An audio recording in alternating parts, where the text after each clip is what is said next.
Hey, pull over.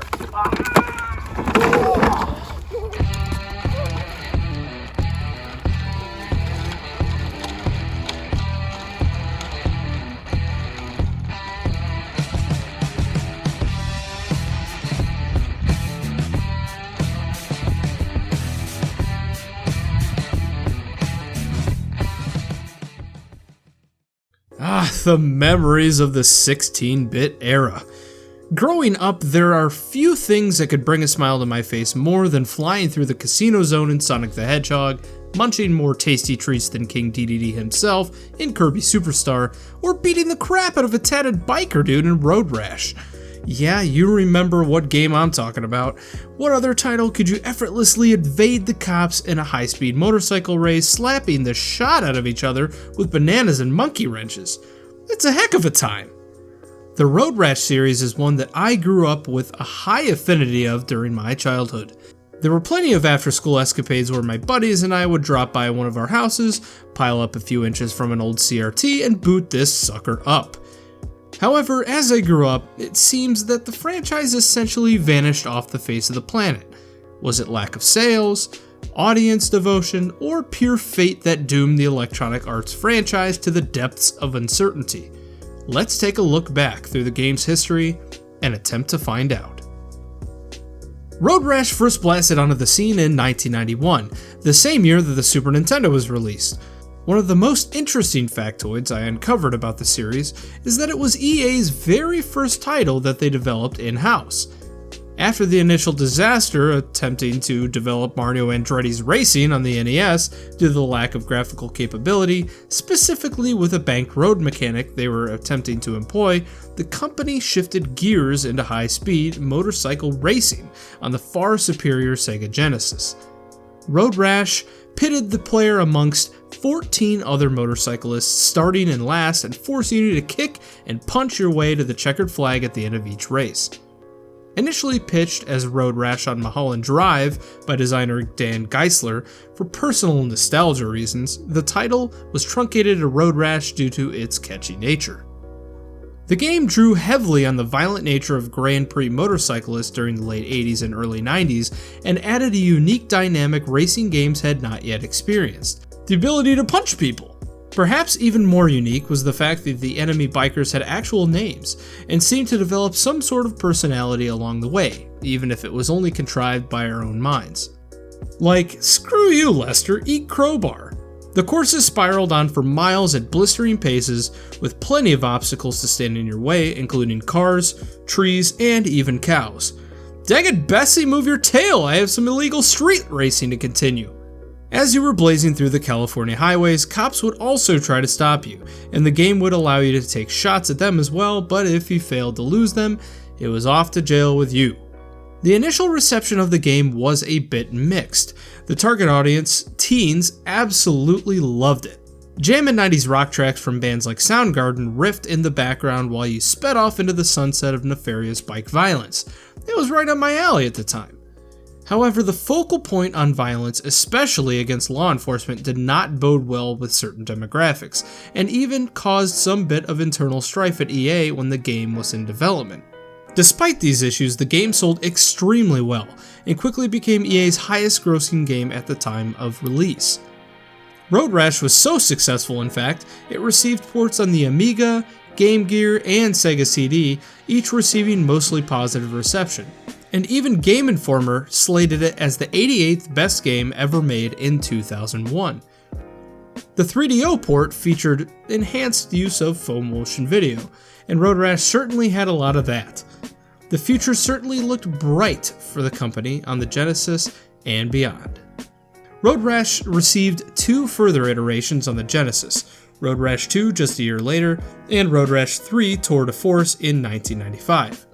Although neither title quite lived up to the supreme hype of its predecessor, they most certainly sold well. Each title added something new to the game while still retaining the same feel of the original. The heart of Road Rash was fast-paced motorcycle racing laced with bare-knuckle pummeling.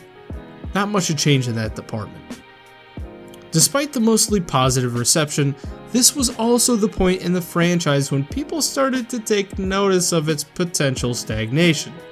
Although new elements were added in Road Rash 2 and 3, some felt that the gameplay itself was too recycled. There really wasn't much to add past the face value violence and racing mechanics. The 16-bit era was coming to a close, and EA had to do something to ensure Road Rash stayed on the mainstream gamers' radar for years to come. Road Rash busted in the next console generation with Road Rash 3D on the PS1 in 1998. Although the game had polarized and mixed reviews, many hailed the track design the game utilized as some of the best on the console. The same mechanics were all still at play, allowing gamers to take advantage of the graphical prowess of the PS1 to create an unforgettable face-melting racing experience.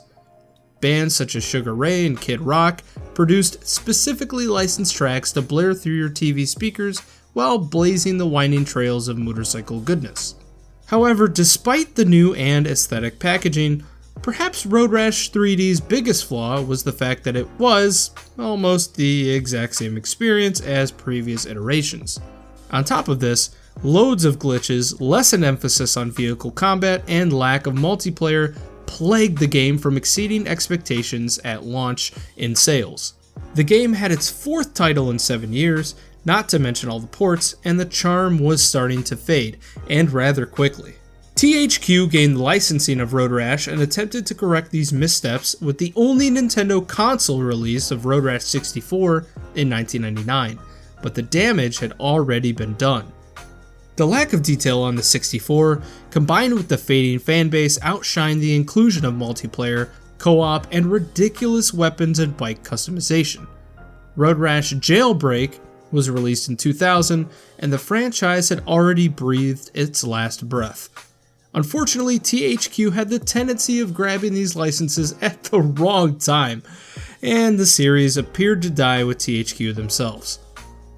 There was a final port of Jailbreak on the Game Boy Advance in 2003, but it didn't sell well, furthering the inevitable future for Road Rash fans worldwide. After the series' final release in 2003, it pretty much vanished off the face of the planet. Gone. Disappeared. Zilch. 9. How could a game series that sold millions of copies over just a decade go silent without a trace? It was an absolute mystery of the gaming world in the 2000s. Many attributed the disappearance to the struggles of new reignholder THQ and EA's subsequent abandonment of the franchise.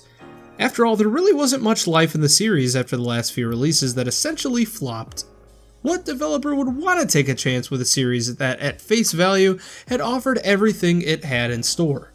Although the last few games were unsuccessful, it was only a matter of time before gamers' nostalgia caught up with them. In the somewhat saturated world of Kickstarters, there appeared to be an audience for our forgotten high-speed motorcycle beat-em-up. EQ Games and Pixel Dash Studios raised over $170,000 to create a spiritual successor to Road Rash, aptly titled Road Redemption. The game was promising, flaunting its early development visuals and even teasing a potential release on the Oculus Rift. However, the goal was not quite met for this. It had the fast-paced feel of Road Rash, as well as the classic bludgeoning combat, and even added firearms to the list of weapons at your disposal. It's a little extreme, guys. The game was originally scheduled to be released in August of 2014, and that's where the problems started to set in. There were a myriad of complaints about the title itself, ranging from lag and visuals, and a rather inconsistent nature of their updates. The title finally dropped in 2018 to lackluster reviews. The franchise seemed to be officially dead. Will we ever see a true rebirth of the Road Rash franchise? You would think with as much money as EA has, they would take advantage of gamer nostalgia and come out with some sort of a reboot. Think of how awesome it would be to jump back in the saddle and bash the living daylights out of Gunther and the gang. However, the limited mechanic evolution and overall focus on tasteless violence, I really don't see this happening anytime soon. Is the fanbase for the Genesis Classic even relevant anymore? Sure, I hear people all the time talking about the long-awaited rebirth of more popular franchises like Silent Hill, but Road Rash? Well everybody, that's it for this episode of What Happened To. Is there a gaming franchise that's been laid out to pasture too soon and you want answers? Please let me know in the comments below. If you made it this far in the video, please consider subscribing and obliterating the heck out of that like button and bell so my videos jump to the top of your list. New episodes every Thursday. As always, this is Kevin from the Mega Man Cave signing out. Happy spelunking.